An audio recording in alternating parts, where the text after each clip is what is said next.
bien bonjour à tous. Eh bien nous allons voir donc comme promis le poids des ruches.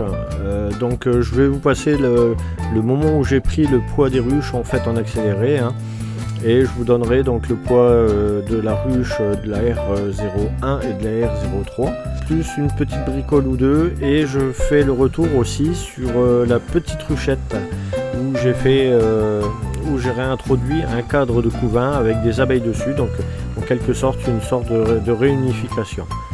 Donc voilà, et ben bonne vidéo à vous.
Bonjour à tous, nous voici donc le 22 mars, nous sommes le lendemain de la visite de printemps.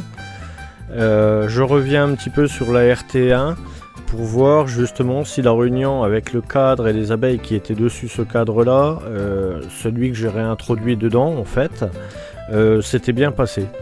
Donc par terre il n'y a pas d'abeilles, ni au fond de la ruche, et un fait nouveau est apparu, c'est que j'ai des abeilles qui rentrent, qui sortent, qui font un vol de reconnaissance, et on peut se dire que elles me ramènent aussi donc du pollen et du nectar.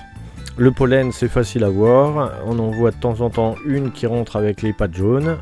Par contre le nectar c'est un petit peu plus difficile à dire si elles en ramènent ou pas.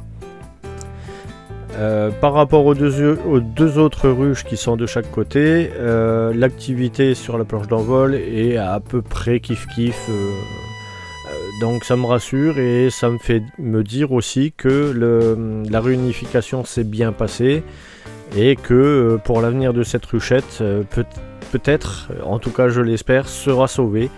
Donc je vous tiendrai au courant dans les prochaines vidéos, je présume, hein. Après, je voulais dire donc, là nous sommes une semaine plus tard, hein, quand j'enregistre le son de cette piste de vidéo. Nous sommes le 29 mars aujourd'hui, et donc j'ai contrôlé si tout se passait bien. Effectivement les abeilles sont deux dans la ruche, car il fait pas très chaud, il fait environ 9 ou 10 degrés. Cette ruchette, même les deux autres ruches en fait ne sont pas très actives. Il y a quelques abeilles qui sortent effectivement, mais bon, on voit qu'il fait pas très chaud, hein. En plus il y a gelé, il gèle régulièrement les nuits dans mon secteur, donc bon, on va attendre que le temps s'améliore, et on compte sur les futures floraisons donc de pommiers, de poiriers, de marronniers que j'ai derrière chez moi. J'ai deux énormes marronniers, je ferai quelques photos, quelques vidéos dessus. C'est vrai que c'est intéressant à voir quand c'est en fleurs, c'est vraiment une boule de fleurs, quoi. Voilà, je vous remercie.